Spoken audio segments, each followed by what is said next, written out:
చదివా.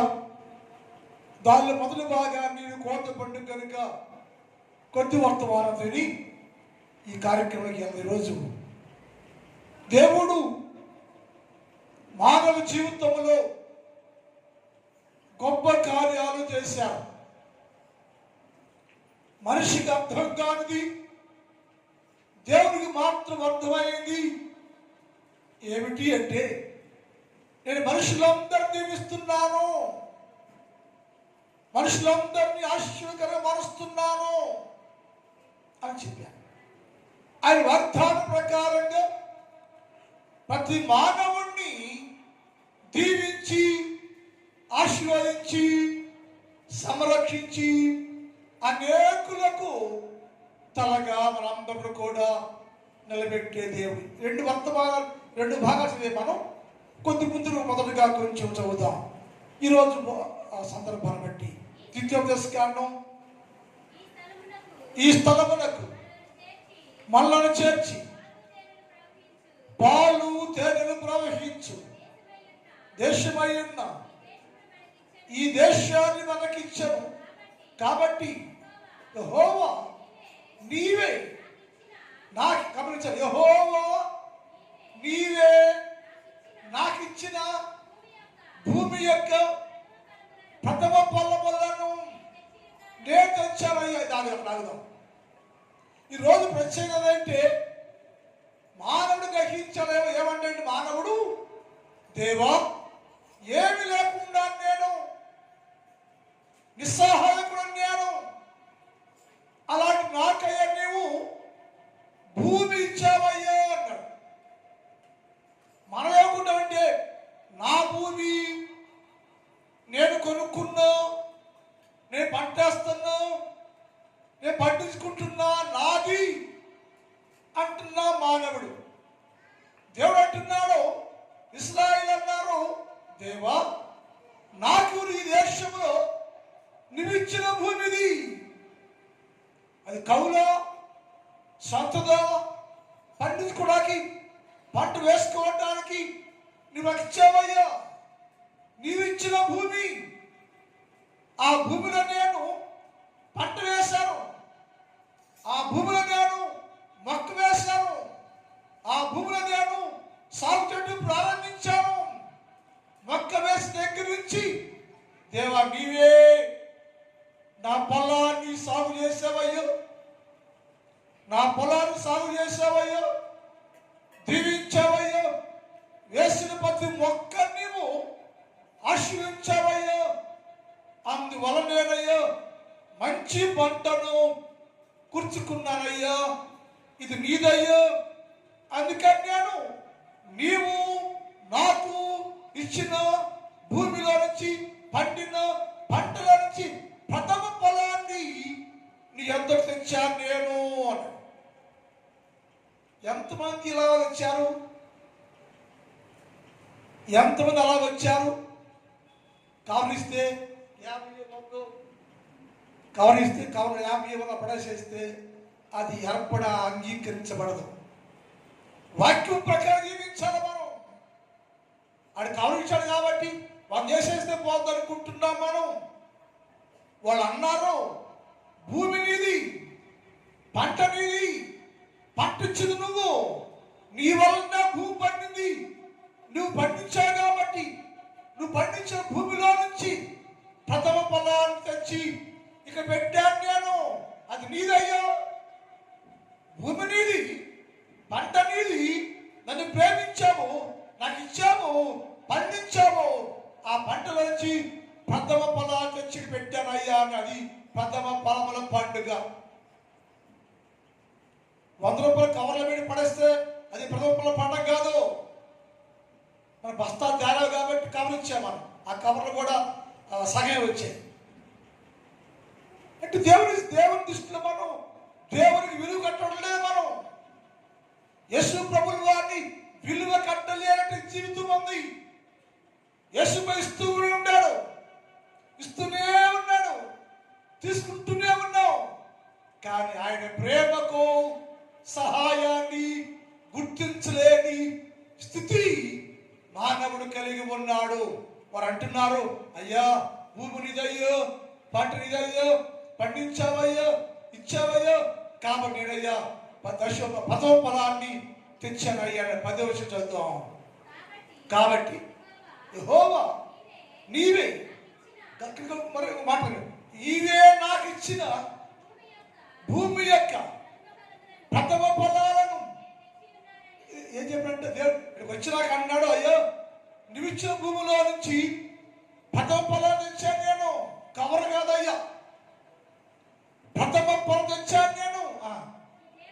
యెహోవా యెహోవా నీవే, గమనించాలి, నా దేవుడైన యెహోవా నీవే నాకు ఇచ్చిన భూమి యొక్క ప్రథమ ఫలాన్ని నేను తెచ్చి ఉన్నాను.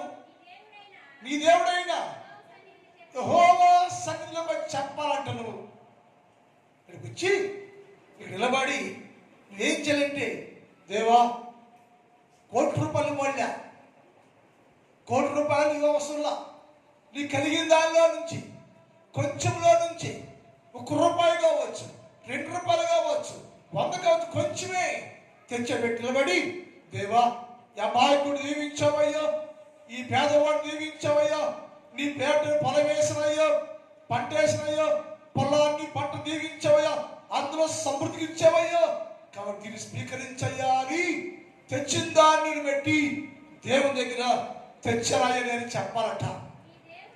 యెహోవా యెహోవా సన్నిధిని దాన్ని పెట్టి, యెహోవా సన్నిధిని నమస్కారం తెచ్చి నేను పెట్టి నమస్కారం చేసి, నీకును నీ ఇంటి వారికి నీ దేవుడైన యెహోవా దయచేసిన మేలంతటి విషయంలో ఈ కానుక స్వీకరించయ్యో అని చెప్పాడు. నీవే నేను, నా ఇంటి వారు, నా కుటుంబాన్ని దీవించావు, నా పొలాన్ని, నా పంటను దీవించావు, కాబట్టి తెచ్చాను, ఇక్కడ పెట్టాను, నమస్కారం చేస్తూ దేవాదంతుడిదే ప్రభు అంటే వచ్చే సంవత్సరానికి రెట్టింపు ఆశీర్వాదము నీవు పొందుకొందువుగాక. వచ్చే సంవత్సరము అధికమైన ధాన్యాన్ని నువ్వు పొందుకొందువుగాక. ఎందుకయ్యా అంటే ఆయన అన్నాడు, తెచ్చి పెట్టినాక ఈ మాట మాట్లాడితే దేవుడు చెప్పాడు, నేను నీ పంటకు ఆజ్ఞాపిస్తున్నాను, నేను నీ ధాన్యానికి ఆజ్ఞాపిస్తున్నాను, వచ్చే సంవత్సరానికి అది 10 సంవత్సరాలు సరిపడే పంట నీ పొలంలోకి వచ్చింది అని చెప్పాడు. అంటే ఎప్పుడైతే దేవుడు ఇచ్చాడు గుర్తించి దేవునికి ఇచ్చి కనపరిస్తే నీ దేవుడిలో రెట్టింపు ఆశీర్వాదంతో నింపుతారు అని అక్కడ రాయబడి ఉంది. ఇంకో మాట, ప్రశ్న, మానవుడు ఒకవేళ ఎప్పుడయ్యా ఎలాగయ్యా పొద్దున వెళ్తున్నా నేను పొలానికి, సాయంకాలం పొలంలోనే ఉంటున్నాను, నేను చూసుకుంటున్నా, నీళ్ళు పెడుతున్నా, అన్ని చేస్తున్నా, నువ్వు ఎప్పుడు చేసావయ్యా అని ఒకవేళ అడ్డుకోని ప్రశ్న మానవుడు వేస్తే దేవుడు చెప్పిన మాట 65వ కీర్తన 9 నుంచి చదువుదాం. 65వ కీర్తన 9 నుంచి చదువుదాం. నీవు ఆయనంటే దేవా మనం ప్రార్థన చేస్తాం, మీరు అందరూ ప్రార్థన చేసుకుని దాని ఏమంటారు విత్తనాలు వేస్తాం. ప్రార్థన చేసి విత్తనం వేసినాకంటే దేవుడు భూమిని దర్శించను, దేవుడు భూమిని దర్శించి దానిని తడుపుచ్చు ఉన్నాడంట. నువ్వు పెట్టొచ్చు నీళ్ళు మోటార్ మీదో కాలువ మీదో పొలానికి నీళ్ళు పెట్టొచ్చావు, నువ్వు ఇటు రాగానే ఆ నీరు మొత్తము ఊళ్ళు పడి ఊటంతా పోయిందంట. ఇప్పుడు వచ్చేగానే వాకి ఉంది, నేను రాత్రంతా నీ పొలాన్ని దర్శించాను. నేను వ్యవసాయదారుడు, పొలం కలిగిన వాడు, పొలం నిండా నీళ్ళు పెట్టేచ్చాము, ఊలబడింది, ఊటంతా పోయింది, రంగు పడింది, నీ పొలంలో కూడా నీరంతా బయటకు వెళ్ళిపోయింది. నేనేసంటే పొలంలోకి వచ్చి దర్శించి ఊరందే పని రంధ్రాన్ని మూసేసి పొలం దర్శించి నీ పొలంలో నీరు బయటికి పోకుండా నేను రాత్రంతా ఈ పొలాన్ని కాపాడింది నేను. మహేశ్వరుని కలుగజేశావు. దేవుని నది నీళ్లతో నిండి ఉన్నది. నీవు భూమిని సిద్ధపరిచిన తర్వాత దానికి ధాన్యాన్ని పంటను దయచేసింది యేసు ప్రభు, నువ్వు కాదయ్యా. ఇది గమనించాలి మనం. చాలా మంది పంట వేస్తారు, ఏం పండదు. కారణం దాన్ని ఇచ్చిన దేవుడికి విలువ కట్టట్లా. నువ్వు యేసయ్య అన్నాడు, పంట వేసావు, నేను వచ్చాను చేలోకి. యేసయ్య చేలో ఉన్నాడంట. ఎంతో నవ్వుతారు మాట. చాలా మంది నమ్మరు. నా కష్టం అయ్యా అంటాడు మాట్లాడితే, చాలా కష్టపడినయ్యా అంటాడు మాట్లాడితే. ఇదేమి లే అక్కడ. నేను దర్శించాను భూమిని, ఓడగట్టాను నేను నీ భూమిలో, నీ పంటను సాగు చేస్తుంది నేను, నా దగ్గర నీరు పెట్టాను, ఆ నీటి వల్ల సమృద్ధి పంట వచ్చింది నీకు నా వల్లే. ఆ పంటను భుజిస్తున్నావయ్యే మనుషుడు, ఆ పంట తింటున్నావే మనుషుడు. నువ్వు తినే పంట ఉందే, అన్నే పంట ఉందే. ఈ మన ఊర్లో మనకు లెక్క చెప్తాం. నాకు ఈ వ్యవసాయం అక్కడ ప్రతి ఇంటికి 10 లక్షలు ఉంటాయండి బ్యాంకులో. చూద్దామా? హల్లెలూయా. ప్రతి రైతు అంట, అది ఒడ్లు పంట అయినా మొక్కజొన్న పంట అయిపోగానే ప్రతి వ్యవసాయం ప్రతి రైతు మన ఊర్లో ప్రతి పొలం పండించేవాళ్ళు బ్యాంకులో 10 లక్షలు వేస్తున్నారంట. ఇది చెప్పట్లేదు మీరు ఏంటి? వెళ్ళి చెప్పరా? హల్లెలూయా. అంటే మన దేవుడు ఎంత దీవిస్తున్నాడు అని. మన దేవుడు మన కుటుంబాన్ని దీవిస్తున్నాడు, మనల్ని దీవిస్తున్నాడు, నీ పొలాన్ని దీవిస్తున్నాడు. అందరూ బాగుండాల్సిందే. ప్రతి కుటుంబం ధర్మం కలిగి ఉండాలి, డబ్బు కలిగి ఉండాలి, ఆస్తి కలిగి ఉండాలి, బ్యాంక్ అకౌంట్ కలిగి ఉండాలి, బ్యాంక్ ధనం ఉండాలి మనకి. అలా ఉంటే దానికి ఇష్టం.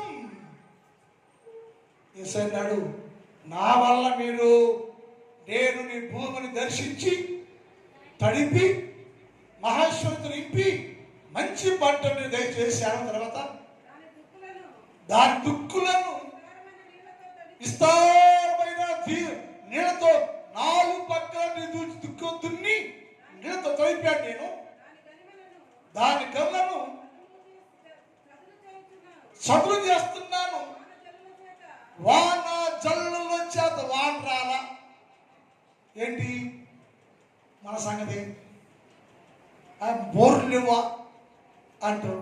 పొలం కూడా బోరు కూడా పూసిపోయింది. నాకు శబ్దం అవుతుందా? దేవుడు బోర్ను మూసేసి వాన మూసేస్తే బ్యాంకులో 10 లక్షల రూపాయలు ఉండనే ఉండు. ఆయన బోర్లు తెరిచాడు, ఆకాశం తెరిచాడు, వాన జల్లు తెరిచాడు, అన్నిటితోటి నిన్ను తృప్తిపరుస్తున్నాడు యేసయ్య. ఇది గమనించాలి, నమ్మాలి మనం. ఇది నమ్మకుండా మనం ఒకళ్ళు అడిగితే గుళ్ళు డబ్బు బస్తా ఇలాగ చెప్పేసి ఏం మాట్లాడలేదు. బస్తాలు ఏ బెళ్ళా, బస్తాలు ఏ బెళ్ళా. ఆత్మవిశ్వాసం ఉంటే చాలు, దేవ ఇచ్చేవా నమ్మితే చాలు, ఆ దేవునికి స్తోత్రం చెప్తే చాలు. ఆ దేవతలు ఇదేనయ్యా, నీ వల్ల ఉన్నామయ్యా, మేము జీవించబడ్డామయ్యా. అందుకని ఏం చేయాలంటే ఇదంతా దేవుని వల్ల కలిగింది, దేవుడు ఇచ్చాడు. అందుకని ఆ పంట విస్తారంగా వచ్చింది. ఆ నల్లి ఆ దేవుని సన్నిధి తెచ్చి అక్కడ పెట్టి నమస్కారం చేసి ఇదంతా నీ వల్ల కలిగిందయ్యా అని సమృద్ధిలోకి వచ్చి ఇస్తే నా దేవుడు నిన్ను బహుగా దీవించి ఆశీర్వదిస్తాడని లేఖనాల్లో రాయబడింది. లేవీకాండం 25వ అధ్యాయం 19 చదువుదాం. లేవీకాండం 25:19. అప్పుడు మీరు ఎప్పుడు ఇదంతా దేవుడు కలిగిందయ్యో, దేవుని కార్యమయ్యో, నా పొలాన్ని దర్శించిన దేవుడు అయ్యో, పండించిన దేవుడు అయ్యో, పండించిన దేవుడు అయ్యో గ్రహించి అప్పుడు మీరు ఆ దేశంలో సురక్షితంగా ఉంటారు. ఎప్పుడైతే దేవునికి స్తుతించి కనపరిచి దేవుని మహిమపరిచి దేవుని సన్నిధిలో తెచ్చింది పెట్టి ప్రార్థన చేస్తే యేసు అన్నాడు, అప్పుడు మీరు మీ దేశములో సురక్షితముగా నివసించెదరు. మీ భూమి ఫలించును, మీరు తృప్తిగా భుజించి దానిలో సురక్షితముగా క్షేమముగా నివసించెదరు. తృప్తిగా భోజనం చేస్తాం, తృప్తిగా భుజిస్తారు. మీరు నీ భూమి మంచి పండించింది, దానివల్ల తృప్తిగా భోజనం చేస్తారు. లేవయ్యా, డబ్బులు లేవయ్యా, బియ్యం లేవయ్యా, ఇక్కడ మాట్లాడు. ఎందుకని మీరు మాట్లాడలేదు. సహజంగా లోకం చెప్తున్నా, మనం మాట్లాడడం. ఆయన లోకంలో వాడికేంటి ఏం లేదయ్యా అంటాం. ఇచ్చేందుకు మనం చెప్పాలి.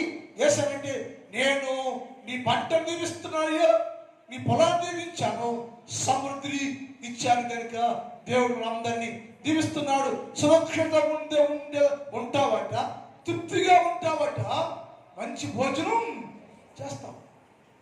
నీవు నీ బిడ్డలు, నీవు నీ కుటుంబం, నీ సంతతి వారు లోటే లేకుండా తృప్తికరంగా భోజనం చేస్తూ ఉంటారు.